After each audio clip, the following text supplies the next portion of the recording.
साथियों, स्वागत है आपका हमारे चैनल एक संदेश पर।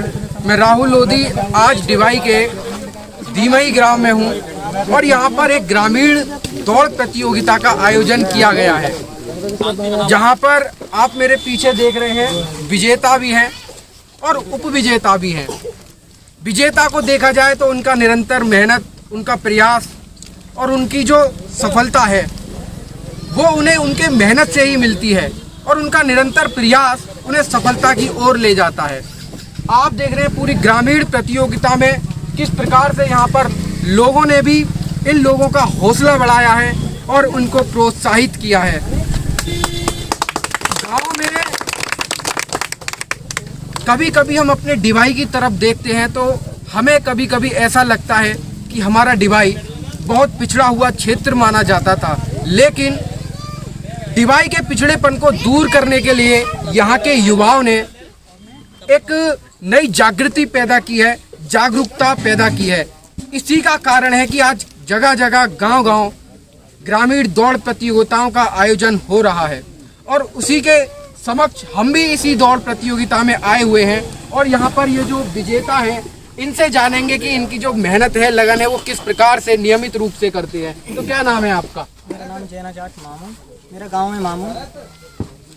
तो किस प्रकार से आप इसकी तैयारियां करते हैं? जैसे दौड़ प्रतियोगिता आज हुई है तो किस प्रकार से आप किस लगन से आप कितना दौड़ते हैं रोजाना जो आज यहाँ पर विजेता बने हैं, और क्या आपका आगे का प्रयास रहेगा? मेरा बड़ा भाई जो इंटरनेशनल कोच है, मतलब बड़ा भाई है दुष्यंत चौधरी, जो पिछली बार यहाँ फर्स्ट आए थे। वो मेरे बड़े भाई हैं, कोच गुरु जो भी हैं वो ही हैं। उनने मुझे इस लाइन पे डाला है, उनकी वजह से ही मैं आज यहाँ हूँ। जो भी कोच हैं वो ही हैं। मेरा भाई दुष्यंत चौधरी, उनका नाम फेरपुर है, बड़े भाई हैं। वही वर्कआउट जो भी कुछ करते हैं उनके थ्रू हो रहा जो भी कुछ है। तो अच्छा, कहा जाता है कि जो दौड़ प्रतियोगिता में भाग लेता है या जो दौड़ता है तो वो आगे जाकर या तो सिपाही भर्ती देखता है या अग्निवीर जो अब स्कीम नई चल गई है सरकार की, या वो आर्मी में भर्ती होना चाहता है। तो आपका ऐसा क्या उद्देश्य है? आप आर्मी में भर्ती होना चाहते हैं या सिपाही के लिए तैयारियां चल रही, इस वजह से आप दौड़ में हिस्सा लेते रहते हैं? मेरा जो मेन मकसद है, मेरा मकसद है गेम करना, नेशनल खेलना, बस और कुछ नहीं है। जिसमें नौकरी लगेगी वो तो लगेगी, मुझे उसी में करनी है। जिसमें लग जाएगी उसी में करूँगा। ये नहीं कि टारगेट कुछ और है या करना कुछ और है, जिसमें लग जाएगी मैं उसी में करूँगा। अच्छा, नेशनल गेम में और इंटरनेशनल गेम होते हैं, उनमें आपका कौन जो आदर्श होता है? जैसे मिल्खा सिंह हुए, बहुत बड़े धावक हमारे देश से हुए, तो उनमें से आप किसको अपना आदर्श मानते हैं और उनके पद चिन्हों पर चलते हैं? मेरा बड़ा भाई दुष्यंत चौधरी, मैं उसी के पीछे चल रहा हूँ, अपने भाई के पीछे। अच्छा, एक और यहाँ पर उप विजेता है, आपका क्या नाम है? आरपी लोधी। तो आरपी लोधी जी, ये बताइए कि किस प्रकार से आप तैयारियां कर रहे थे इस प्रतियोगिता के लिए? जी, मेरे गुरुजी हैं ऋषिपाल सिंह लोधी, वो बेटा पीछे हट जाओ थोड़े इस टाइम बाहर तैयारी कर रहे हैं। उनके हिसाब से मैं चलता हूँ, जैसे वो कहता है, अगर जैसे वो कहते हैं उनके हिसाब से अगर वो मना करते हैं यहाँ पर आने को, मैं कतई नहीं आता। अच्छा, आपके आदर्श कौन है दौड़ में? जैसे अभी हमने पूछा, इनसे भी पूछा कि मिल्खा सिंह हुए, बहुत बहुत बड़े बड़े धावक हुए, उसेन बोल्ट भी इंटरनेशनल प्लेयर हैं, तो आपका ऐसा कौन आदर्श है जिसे आप आदर्श मानकर आगे बढ़ना चाहते हैं? जी, मैं ऋषिपाल गुरुजी से ऊपर किसी नहीं मानता। आपसे ऊपर सॉरी, वो किसी मैं अभिनंदन से ऊपर नहीं मानता। वो ये जो मेरे लिए वो करते हैं वही करते हैं ऋषिपाल गुरुजी। नहीं, जैसे खेल में होता है कि खेल में बहुत सारे लोग हमारे मन पसंदीदा होते हैं। जैसे क्रिकेट में बहुत सारे लोगों के MS धोनी होते हैं, सचिन तेंदुलकर होते हैं, विराट कोहली होते हैं। उसी प्रकार से आप खेल में भाग ले रहे हैं, तो आपका कौन ऐसा पसंदीदा प्लेयर है? मेरा खिलाड़ी हीरो जो भी है ऋषिपाल गुरु। देखिए, गुरु की महत्ता इतनी बड़ी अपने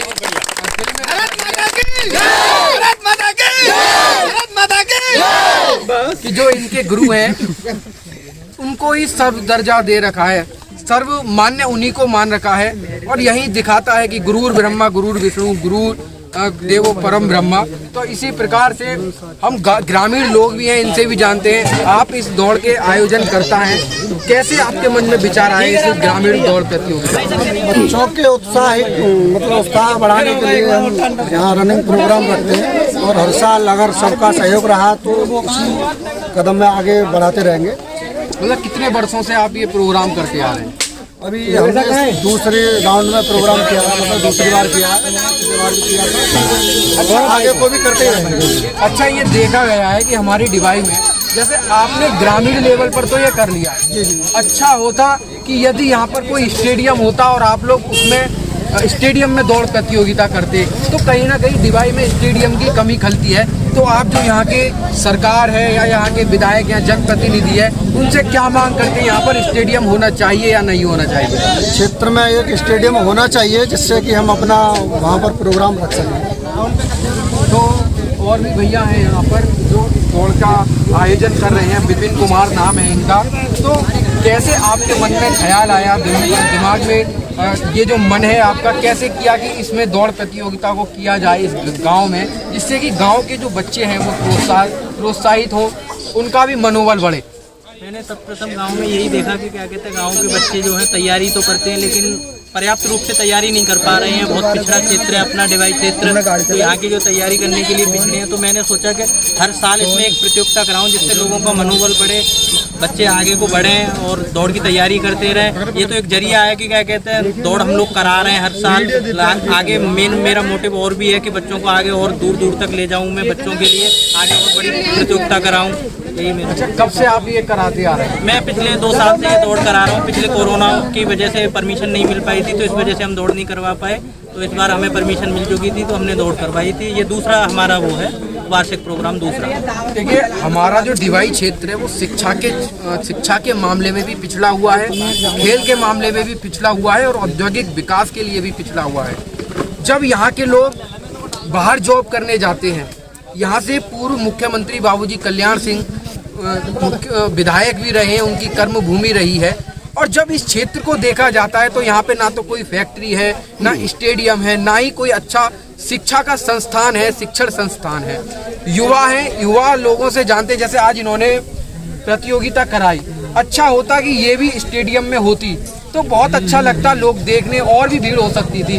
तो क्या आप मांग नहीं कर सकते, या आप मांग करते हैं कि यहाँ पर एक स्टेडियम या कोई अच्छा शिक्षण संस्थान या कोई औद्योगिक जैसे फैक्ट्रियाँ वगैरह हैं, वो चीज़ें होनी चाहिए जिससे हमारी डिवाई की जनता को सहूलियत मिले? हाँ, ये तो बिल्कुल होना चाहिए क्योंकि गांव के जो अधिकांशतः लोग हैं वो बाहर ही जॉब करते हैं, बाहर ही जॉब करने जाते हैं। तो उनके लिए ये है कि एक आसपास यहाँ कोई फैक्ट्री हो तो उससे रोजगार भी मिलेगा लोगों को और आगे को बच्चे मोटिवेट भी होंगे पढ़ाई के साथ साथ। और यहाँ अपने क्षेत्र में कंपनियाँ होंगी तो बेहद सी बात है कि क्या कहते हैं, सब लोग यहीं घर से घर में ही जॉब कर पाएंगे, सबके लिए सहूलियत है ये तो। और ये होना भी जरूरी है क्षेत्र के लिए। औद्योगिक विकास में भी पीछे है हमारा और पढ़ाई के क्षेत्र में भी काफ़ी पीछे है। तो मैं तो यही चाहूँगा, सारे युवाओं से यही अपील करता हूँ कि मेहनत से पढ़ो, खेल कूद में भी आगे बढ़ो, जिससे डिवाई क्षेत्र का नाम हो आगे तक, यूपी में, स्टेट में, हर जगह हमारा नाम हो। इंडिया पे भी खेलो, दौड़ो, भागो, जो हो सके मैं अपनी तरफ से पूरे सहयोग करने की कोशिश कर रहा हूँ और आगे भी करता रहूँगा।